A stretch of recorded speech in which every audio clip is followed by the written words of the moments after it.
Imagine a world where a single brushstroke could fund a terrorist cell, where a lost masterpiece isn't just a fake, it's a weapon. I'm talking about the multi-billion-dollar black market of counterfeit art. I've seen it all. For nearly 25 years, I worked at the DOJ, where I investigated some of the largest antitrust cases in the country. Now in retirement, I'm working for you. Welcome to the Antitrust Insider. What most people don't realize about art fraud is that it's not just about the money, it's about power, deception, and even national security. Today, we're pulling back the curtain on this invisible crime wave hiding right in plain sight. Segment 1. The Art Frauds. The Knoedler Gallery scandal was the biggest art fraud in U.S. history. For nearly 15 years, a single forger, Pei-Shen, painted near-perfect replicas of modernist icons like Jackson Pollock and Mark Rothko. Meanwhile, dealers at the prestigious Knoedler Gallery in New York City sold them as rediscovered masterpieces. The buyers were billionaires, oligarchs, and even a Saudi prince. They were all convinced that they were investing in authentic works of art. By the time the FBI unraveled the scheme in 2011, over $80 million had vanished into shell companies and offshore accounts. This led to numerous lawsuits, and the Knoedler Gallery was closed in 2011. Hey, I pinned myself into a corner here. Recently, in June 2025, the New York Post revealed how Anne Friedman, Knoedler's former president, remains a pariah on the Upper East Side as her gallery's $80 million fraud case lingers like bad perfume. Before turning to forgeries, Pei-Shen was a sidewalk painter who cranked out fakes for $500 a pop and aged them with tea stains. He fooled people like financier Pierre Lagrange, who allegedly threatened to set Anne Friedman's hair on fire after getting scammed with a fake Jackson Pollock. Even after the gallery collapsed in 2011, a new book called The Devil Wears Rothko confirms, in the art world, the scars and the schemers never really go away. As for Qian himself, the math teacher turned forger vanished. After fleeing to China in 2012, he avoided extradition until 2019, when U.S. authorities indicted him in absentia. Qian now claims he never knew his $500 knockoffs were sold as masterpieces. In a 2023 interview with the art newspaper, he insisted, "I just painted, others lied." Meanwhile, the ringleaders, Bergantinos Diaz and Glafira Rosales, got off light. 9 months in prison for Rosales, while Bergantinos fled to Spain.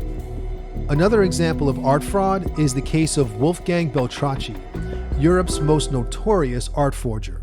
He didn't just fake paintings, he fabricated entire provenances. Wolfgang even staged vintage photos of his wife posing beside long-lost works. His forgeries fooled experts for decades, netting him over $45 million. Much of that money allegedly funded his lavish, fugitive lifestyle. Then there's the Isabella Stewart Gardner Museum heist, where $500 million in art was stolen in 1990 and never recovered. Rumors swirl that some pieces were used as collateral in underworld deals, possibly even arms trafficking. What ties these cases together is the art world's impenetrability. Unlike stocks or real estate, art transactions thrive on secrecy with no audits and no transparency. Many art deals start in whispers and end in handshakes. It's a system specifically designed to avoid scrutiny. And that's exactly why criminals love it. Because when a painting changes hands, no one asks where the money goes or where the money came from. Segment 2. The Terrorist Connection. The art world's darkest secret isn't just greed, it's blood money. In 2015, DHS intercepted a shipment of ancient Syrian artifacts bound for a New York auction house. But these weren't genuine relics looted from a war zone. They were expertly crafted fakes and part of a scheme in which counterfeit art funded real terror. The buyers were collectors who never asked questions, and the profits were traced directly to ISIS operatives. This wasn't an isolated case. Operation Fake Art, a multi-year investigation, uncovered over $150 million in forged paintings and antiquities tied to terror financing, from ISIS to Hezbollah. Art is perfect in this setting because a single painting can be worth millions and is still as portable as a briefcase. Unlike cash or gold, art leaves no digital trail, no serial numbers, and no customs declarations. Just a Rembrandt sitting in a Geneva free port, changing hands in total secrecy. A 2018 DOJ report called this the shadow economy, where masterpieces aren't just assets, they're weapons, and the art world's culture of discretion makes it the perfect money laundering machine. But terrorists aren't the only players. In 2022, the US Treasury sanctioned Russian oligarchs for using art to dodge sanctions. A shell company sold a $20 million Basquiat to another shell company owned by the same oligarch. The price was inflated, the painting became collateral for shady loans, and suddenly, frozen assets were liquid again. This wasn't just money laundering, it was financial warfare, with galleries and auction houses as unwitting battlegrounds. And the schemes keep evolving. Recent intelligence reports reveal state-sponsored spies exploiting art fraud for corporate blackmail. Picture this. A tech executive buys a rare Warhol through a private dealer. Months later, an intermediary reveals that it's a forgery and then offers a choice: hand over sensitive data or face public humiliation as the sucker who blew millions on a fake. I know this sounds like a spy thriller, but it's really happening. In 2021, a French cybersecurity firm exposed a similar plot targeting European CEOs with forged art as the bait. This is the invisible crime wave, where terror cells, oligarchs, and spies all exploit the same weakness: a market that values secrecy over security. And by the time law enforcement catches up, the money and the culprits can be long gone. Segment 3: Why art crimes are difficult to stop. You'd think a $3 billion global crime wave would be front page news, right? Unfortunately, that's not the reality, and part of the art world is rigged in favor of the bad guys. I can tell you this much: in researching this video beyond what was just online, even my former colleagues at the DOJ reacted to my questions about the art crime team with, "Wait, we have one of those?" Shout out to my friend at the FBI who actually knew about them, and that's probably because the team falls under the FBI's umbrella. Apparently, the art crime unit has about 16 agents.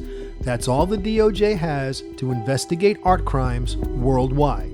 Meanwhile, terrorists, oligarchs, and syndicates exploit a market where a single sale can move $100 million with less paperwork than a used car deal.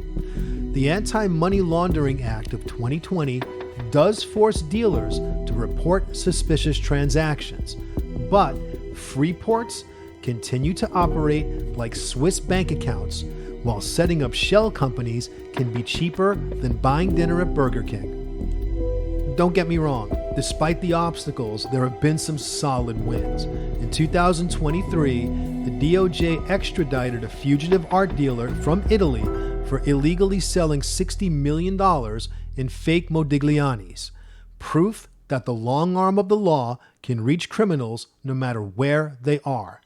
Also, the art crime unit is now utilizing AI forensics that can analyze brushstrokes at the molecular level.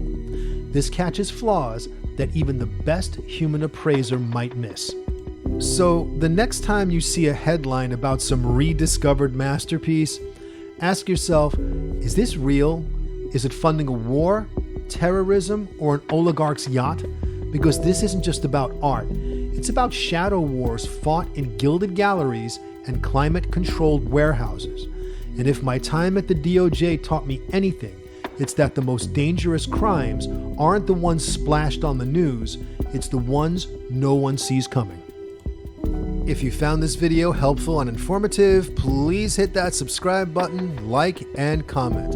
Until next time, stay vigilant, stay honest, and come back for more Antitrust Insider.